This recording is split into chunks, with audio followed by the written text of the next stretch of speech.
We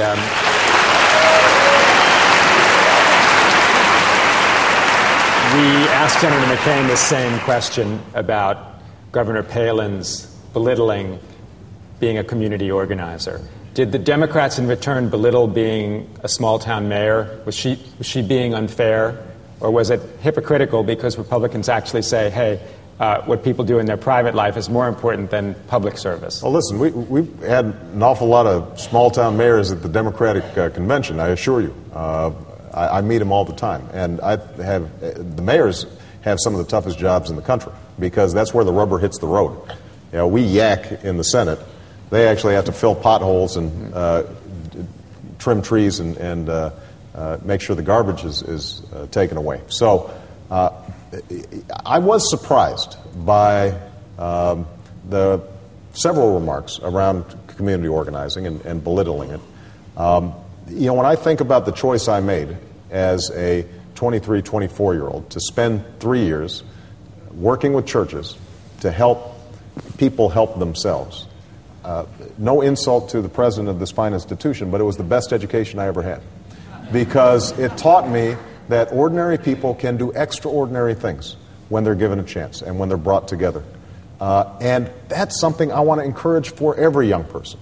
I want every young person around this country to recognize they will not fulfill their full potential until they hitch their wagon to something bigger. Now, that's not to say that we need talent in the private sector. We want talent in the private sector. But there are so many ways of serving voluntarily. You don't have to take the same path I did. But that's a message that I think everyone should want to encourage, and I hope the Republicans want to encourage that as well. Senator, picking up on this tone in the political campaigns, right. So much is said that's critical about people who are in Washington, the way right. Washington works, right. bureaucrats right. in Washington. How much responsibility do you think you and other presidential candidates, this year they're just the two of you major party candidates, have to change the rhetoric so that people who work in government, work right. in public service are respected? Well, I think you make an important point. Look, Washington is broken. My whole campaign has been premised from the start on the idea that we have to fundamentally change how Washington works, that the domination of special interests, the domination of lobbyists, the loss of a civic culture in Washington among public servants has led to not only well-known disasters like the mismanagement of the Katrina situation, but quiet disasters where you've got entire agencies that have been hollowed out and you've got political appointees who aren't concerned with the mission of those organizations. So we've got to transform Washington and we've got to do some house cleaning. But what we also want to do is to remind young people that if it weren't for government, then we wouldn't have a Civil Rights Act. If it weren't for government, we would not have the interstate highway system. If it weren't for government, we would not have some of our parks and natural wilderness areas that are so precious to America. And so part of my job, I think, as president, is to make government cool again. And to say to young people, to say to young people, even as we're transforming Washington, come on, we want you. We want you to get involved at every level.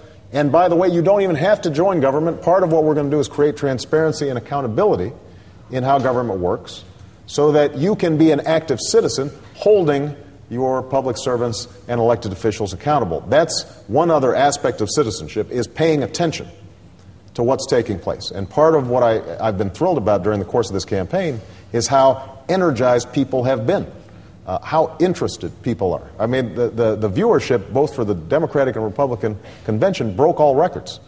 You know, we have seen the kinds of volunteerism in our own campaign, which, by the way, we're channeling not just to work on our campaign. We've had 1,000 hours of community service by our volunteers, not organized by us, but organized by themselves. And that's the kind of opportunity that I think we have to tap into. Now, you mentioned civic participation is at an all-time high. Basically, you mentioned voluntary associations before. Back in the 19th century, the famous French scholar de Tocqueville came here and said, America's voluntary associations make it unique and special. Right. Is volunteerism, is national service part of American exceptionalism? Is it part of what makes America special? Yes. We have always balanced the tradition of individual responsibility and self-reliance with notions of community and love for country, in part because of voluntary associations. What it's done is it's allowed people to exercise the freedom to determine the direction of their communities, but still recognizing that we are part of a common project of creating a better life for the next generation. And that's something that's been lost. But what we're seeing in this campaign is it's something that people want to restore. And it requires responsibilities. I mean, part of what is interesting about our campaign, for example, is that when young people come in, we work them like dogs. I mean, and they are given big responsibilities. One of the striking things when you visit our troops in Iraq or Afghanistan, you've got 22, 23-year-old platoon leaders who are taking on life and death responsibilities and decision-making. We sell too many of our citizens short. They want to be involved, but we've got to start early. And that's part of the reason why I want to make sure that we've got opportunities in high school, we've got opportunities in college, that we help schools create a civic education system that involves community service so that these values are transmitted to the next generation. And I think parents would be thrilled to have their kids turn off the video game and get out there and do something. And you know what? It turns out the kids would appreciate it as well. Is there a president or an administration that would be a model for you? I mean, everybody talks about what John Kennedy asked the country to do, but John Kennedy or any other president? Well, look, I think what Kennedy did at a time of enormous change was to look out into the horizon and say, this is where America needs to go. Not just to the moon, but all sorts of new frontiers. And then he created structures like the Peace Corps to channel the idealism that he tapped. I think Bill Clinton, in setting up AmeriCorps, again, created structures, but tapped into idealism that was already there. I think it is right below the surface. And so any Republican president come to mind? Well, Teddy Roosevelt, I think, was an activist president who understood how we mobilize our citizens. It means that we hold all our institutions accountable, public and private. And that's why one of the premises of our campaign from the start has been that change happens from the bottom up. It doesn't happen from the top down.